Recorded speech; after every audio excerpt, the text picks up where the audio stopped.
Hello दोस्तों, स्वागत है आपका प्रियंका लर्निंग क्लासेज में। 66वीं बीपीएससी बिहार एसएससी बिहार धरोहर अन्य एग्जाम को ध्यान में रखते हुए घटना चक्र की सीरीज चलाई जा रही है।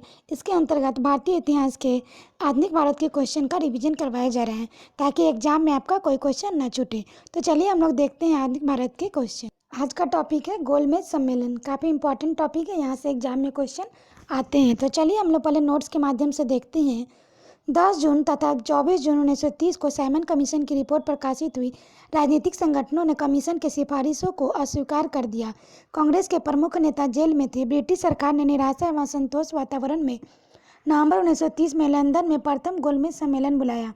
इस सम्मेलन में 89 भारतीय प्रतिनिधियों ने भाग लिया, किंतु कांग्रेस ने इसमें भाग नहीं लिया। इस सम्मेलन में भाग लेने वाले प्रमुख थे तेज बहादुर सप्रू, श्रीनिवास शास्त्री, मोहम्मद अली, मोहम्मद शफी आगा खां, फजलुल हक, मोहम्मद अली जिन्ना, होमी मोदी, M.R. जयकर, मुंजे, भीमराव अम्बेडकर तथा सुंदर सिंह मजीठिया आदि। इस सम्मेलन में ईसाइयों का प्रतिनिधित्व केटी पॉल ने किया था। इस सम्मेलन का उद्घाटन ब्रिटिश सम्राट ने किया तथा इसकी अध्यक्षता ब्रिटिश प्रधानमंत्री रैमजे मैकडोनाल्ड ने की थी। 7 सितंबर 1931 से 1 दिसंबर 1931 तक वाले द्वितीय गोलमेज सम्मेलन में महात्मा गांधी ने कांग्रेस के एकमात्र प्रतिनिधि के रूप में हिस्सा लिया। इसके अलावा सरोजिनी नायडू और मदन मोहन मालवीय ने भी इस सम्मेलन में हिस्सा लिया। एनी बेसेंट ने इन सम्मेलन में भाग लिया था, परंतु SS राजपुताना नामक जलपोत के से लंदन पहुंचे थे। ये जहाज का नाम UPPCS में आता है, इसलिए ध्यान रखेंगे। वे लंदन के किंग्सले हॉल में ठहरे थे। गतिरोधों के कारण सम्मेलन 1 दिसंबर को समाप्त घोषित कर दिया गया एवं गांधी जी को लंदन से खाली हाथ वापस आना पड़ा।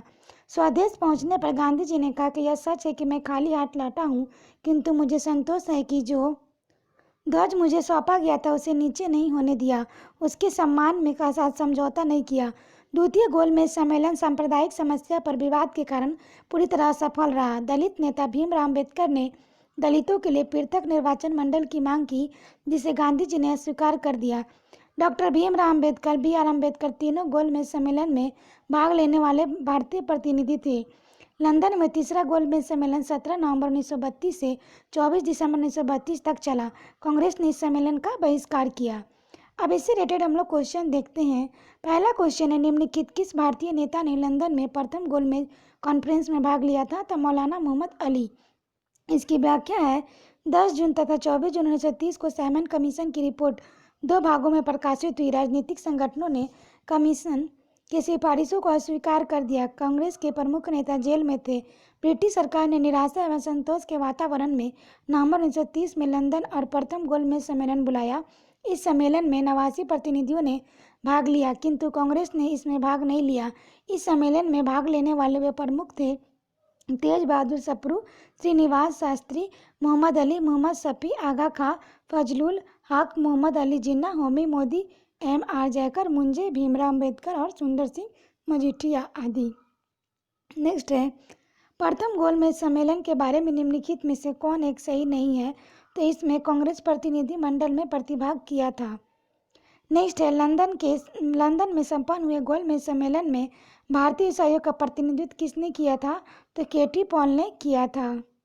नेक्स्ट क्वेश्चन है, ब्रिटिश सरकार द्वारा लंदन में भारतीय नेताओं का प्रथम गोलमेज सम्मेलन कब बुलाया गया? तो 1930 में। नेक्स्ट है, निम्नलिखित में से किन व्यक्तियों ने द्वितीय गोलमेज सम्मेलन में भाग लिया था? तो यह लिया था महात्मा गांधी, सरोजिनी नायडू और मदन मोहन मालवीय। इसकी व्याख्या है, 7 दिसंबर 1931 से 1 दिसंबर 1931 तक चले द्वितीय गोलमेज सम्मेलन में महात्मा गांधी ने कांग्रेस के एकमात्र प्रतिनिधि के रूप में हिस्सा लिया। इसके अलावा सरोजिनी नायडू और मदन मोहन मालवीय ने भी सम्मेलन में हिस्सा लिया। एनी बेसेंट ने भी सम्मेलन में भाग लिया था। गांधी जी के साथ उसके सचिव महादेव देसाई, प्यारेलाल और मीराबेन और देवदास गांधी भी लंदन गए थे। नेक्स्ट, इनमें से किसने द्वितीय गोलमेज सम्मेलन में भाग नहीं लिया था? तो जवाहरलाल नेहरू।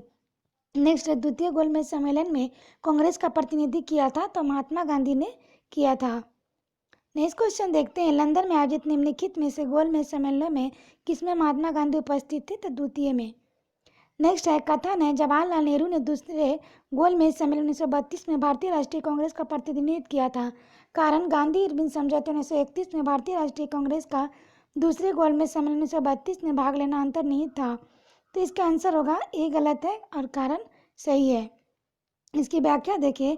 5 मार्च 1931 को Mahatma Gandhi viceroy Lord Irwin के बीच एक समझौता हुआ। इसे दिल्ली पैक्ट के नाम से जाना जाता है। इसमें कांग्रेस की ओर से गांधी जी ने निम्नलिखित बातों को स्वीकार किया। पहला, सबने अवज्ञा आंदोलन स्थगित कर दिया जाएगा। दूसरा, कांग्रेस निकट भविष्य होने वाले दूसरे गोलमेज सम्मेलन में भाग लेगी। तीसरा, कांग्रेस ब्रिटिश सामान का बहिष्कार नहीं करेगी। चौथा, गांधी जी पुलिस द्वारा की गई जातिदारियों के बारे में जांच की मांग नहीं करेंगे। दूसरे गोलमेज सम्मेलन में महात्मा गांधी ने राष्ट्रीय कांग्रेस की प्रतिनिधित्व किया था। कथन गलत है, कारण सही है। नेक्स्ट है, निम्नलिखित में से कौन से गोलमेज सम्मेलन में गांधी जी ने शिरकत की थी? तो केवल द्वितीय में की थी। नेक्स्ट क्वेश्चन है, महात्मा गांधी जब द्वितीय गोलमेज सम्मेलन में भाग लेने लंदन थे तो ठहरे थे ये किंग्सले हॉल में। नेक्स्ट क्वेश्चन है, द्वितीय गोलमेज सम्मेलन में कांग्रेस के एक प्रतिनिधि के रूप में भाग लेने के लिए महात्मा गांधी बम्बई से लंदन जिस पानी के जहाज से गए थे उसका नाम था SS पुताना। नेक्स्ट है, निम्नलिखित में से किस गोलमेज सम्मेलन में भारतीय राष्ट्रीय कांग्रेस के प्रतिनिधि ने प्रथम बार भाग लिया था? द्वितीय गोलमेज सम्मेलन। नेक्स्ट क्वेश्चन हम लोग देखते हैं, महात्मा गांधी दिसंबर 1931 में खाली हाथ कहाँ से भारत लौटे थे? तो लंदन से। नेक्स्ट है, द्वितीय गोलमेज सम्मेलन में किस प्रश्न पर असफल रहा? तो सांप्रदायिक प्रतिनिधित्व। इसकी व्याख्या है, द्वितीय गोलमेज सम्मेलन 7 दिसंबर 1931 को प्रारंभ हुआ, जिसमें महात्मा गांधी कांग्रेस के एकमात्र प्रतिनिधि के रूप में सम्मिलित हुए थे। यह सम्मेलन सांप्रदायिक समस्या पर विवाद के कारण पूरी तरह सफल रहा। दलित नेता भीमराव अम्बेडकर ने दलितों के लिए पृथक निर्वाचन मंडल की मांग की, जिसे गांधी जी ने अस्वीकार कर दिया। अंतर सांप्रदायिक प्रतिनिधित्व पर गतिरोध के कारण यह सम्मेलन 1 दिसंबर 1931 को समाप्त घोषित कर दिया गया। नेक्स्ट है, उस भारतीय का क्या नाम था जिन्होंने तीनों गोलमेज सम्मेलन में भाग लिया था? तो BR अम्बेडकर। काफ़ी इंपॉर्टेंट क्वेश्चन है, इसे ध्यान रखेंगे। नेक्स्ट है, निम्नलिखित में से किसने तीनों सम्मेलन में भाग लिया था? तो ये BR अम्बेडकर होगा। नेक्स्ट क्वेश्चन है, 1930-32 की अवधि में भारत और ब्रिटेन के राजनेताओं के लंदन में हुई बैठकों का प्रायः प्रथम, द्वितीय और तृतीय गोलमेज सम्मेलन के रूप में उल्लेख किया था। तो उसका उसी रूप में उल्लेख गलत होगा, क्योंकि होगा ये तीनों अलग अलग सम्मेलन नहीं थे, अपितु एक ही सम्मेलन की अवस्था में तीनों सत्रों में संपन्न हुई थी। नेक्स्ट है, निम्नलिखित गोलमेज सम्मेलनों में से किसका प्रतिनिधित्व भारतीय राष्ट्रीय कांग्रेस ने किया था? तो द्वितीय गोलमेज सम्मेलन। नेक्स्ट हम लोग देखते हैं, निम्न में से कौन सा गोलमेज सम्मेलन 1932 में हुआ था? तो तीसरा गोलमेज सम्मेलन 32 में हुआ था। नेक्स्ट है, निम्नलिखित कथनों पर विचार कीजिए। तो पहला है, प्रथम गोलमेज सम्मेलन में डॉक्टर अंबेडकर ने दलित वर्ग के लिए अलग अलग निर्वाचन मंडल की मांग रखी।